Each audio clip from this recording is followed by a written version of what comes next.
He pressed his forehead against the cold steel, a caged animal yearning for a freedom, his body tense with desire, yearning for love.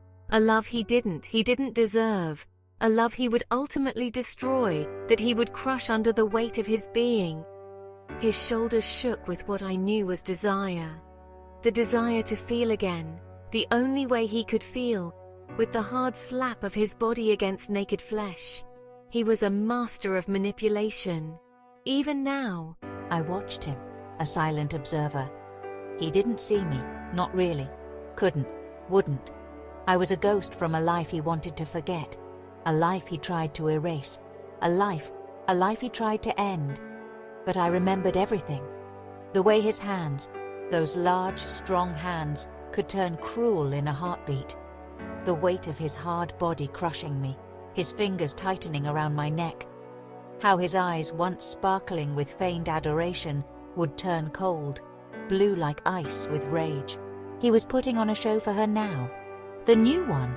The woman who waited on the other side of those bars, her heart brimming with a naive, misplaced hope. She believed his lies, his tales of being misunderstood, wrongly accused. He was a chameleon, adapting his colors to his environment, suit the desires of his victims. The image of his feigned despair shattered, replaced by a chilling flashback. I remembered the muffled thud of flesh hitting the wall, my cries choked off by fear and pain, memories of his voice telling me to shut up and listen, battering me, the sound of his voice, and the slap of his hand on my head. His rage, it continued his rage for hours. The sound of his voice chilling, telling me to shut up and listen. His voice raging, getting louder with each thrust of his body against me, faster, deeper and deeper. His lust-filled assault going on for hours. The thrusting and pounding of my body became all that I knew. His rage and lust continued as I watched the clock. The pounding, thrusting of his rage continuing deep inside me as I was detached, and yet alive at the same time. My body vibrating with his rage, feeling the hard pounding pulse of his desperate desire that I could only feel with my body, my mind now an empty slate. I remember this.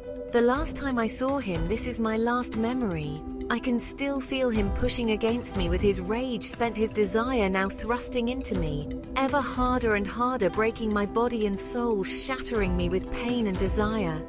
Ripping me apart, it plays over and over again in my head. The savageness of his lust-filled rage. I still secretly yearned for him, for his touch. A touch so savage, so seductive. A desire deep, dark and hidden. A shameful, smoldering fire deeply hidden inside me, and so I watched him silently from afar. I remember once watching the kaleidoscope of bruises blooming on my skin, like poisonous flowers. He had a way of twisting situations, making me believe I deserved it, that his rage was a consequence of my actions, and always after his rage, his lust and desire took over, and he savagely pounded deep into me, tearing me apart, pounding me into submission relentlessly, until he could release his rage, pouring his desire, lust, anger and hatred for himself, into me, deep into the night. He always apologized afterward, with roses red like blood and desire. The bouquets of flowers, he seemed to think that the flowers would wash away the pain. After his rage and violence subsided, he would carefully put the charming facade back on. I watched it slipping back into place like a mask snapping shut. His tears, pleas for forgiveness, promises whispered with feigned sincerity. His rage and anger satisfied, his mind always turned and became focused on his need to satisfy his desire. I saw the desire grow in his eyes as he saw my fear.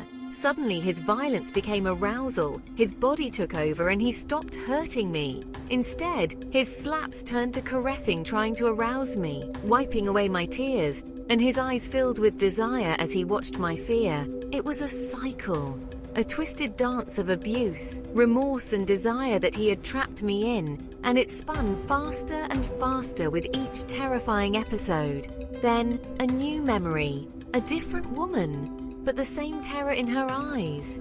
He was a predator, moving from one unsuspecting heart to the next, leaving a trail of bruised bodies and shattered, terrified souls in his wake. The woman in the waiting room, his newest conquest, fidgeted with her phone. Her eyes bright with anticipation, her body alive with desire, never left the clock on the wall.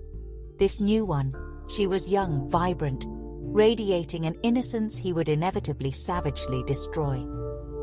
He had a talent for finding them, the wounded birds, the ones desperate for love, on the rebound with wounded egos and aching from sexless marriages that crashed and burned, the ones longing for sexual fantasies filled with unresolved desire. She saw him as a knight in tarnished armor, a misunderstood soul longing for redemption. She didn't see the monster lurking beneath, the darkness, the smoldering sexual desires that could only be fed by the hard, cold slap of his hand hitting her face, and the hard pounding of his body against her naked flesh. This secret for sexual violence he carried hidden deep within him, a venomous, dark secret. He fed off her adoration, her unwavering belief in his fabricated goodness. Her love was a weapon he would wield, a shield to deflect any suspicion, any doubt. Her desire would be fed on his touch. He was a master manipulator, a puppeteer of emotions, and she, his willing marionette, the master of deception. He was a study in contrasts. His voice, usually charming, deep and soothing, could morph into a chilling growl in an instant. Those eyes, capable of radiating such warmth and tenderness, could turn icy cold blue and calculating, devoid of any emotion. He was a chameleon, shifting, adapting, becoming whoever he needed to be to get what he wanted. And what he wanted was control over her body, control over her emotions, her perceptions, her very being.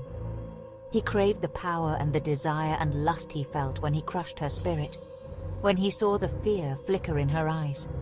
He was a parasite, feeding off the life force of sex and affection-starved women, leaving them hollowed out, quivering with unfulfilled sexual desire, haunted by the ghost of the violence and sexual forces of the man they thought they loved. He was a master of deception, and I had become his unwilling student. I had borne witness to his desire, felt cold of his darkness. I had felt the sting of his lust for cruelty. Now I watched as he prepared to ensnare another unsuspecting soul. A chill and an unwanted rush of desire swept through me as I remembered his touch, the fear, the wanting, gripping my heart. Into the storm. The heavy metal door clanged open and he emerged, a triumphant smirk playing on his lips. He walked with a swagger, his gaze sweeping coldly over the room, finally landing on her. Her face lit up, her eyes shining with desire, relief and adoration. He wrapped her in a hug. She could feel him hard against her, his touch lingering a beat too long, his lips whispering promises against her hair. I saw her shiver, but whether from excitement, the anticipation of her soon-to-be fulfilled sexual desires, or something colder, I couldn't be sure. The dance of desire was about to begin. They walked out of the prison, his arm possessively around her waist, her steps light and carefree, her body alive and throbbing with desire. Outside, the sky was a bruised canvas of purple and grey, fat raindrops splattering on the windshield as they drove away. The storm had broken, mirroring the darkness that churned within him, a darkness she was oblivious to. Their car disappeared into the gloom, leaving me with a haunting sense of foreboding. The rain intensified, washing away the last traces of their presence. I turned. I walked away. I had been there only but to bear witness to the beginning of her doom, but the image of their departure, a chilling tableau of innocence and evil, remained, seared into my memory. A story yet untold, but for the absoluteness of human behavior, it is predictable. And I knew her ending when she was just at the beginning.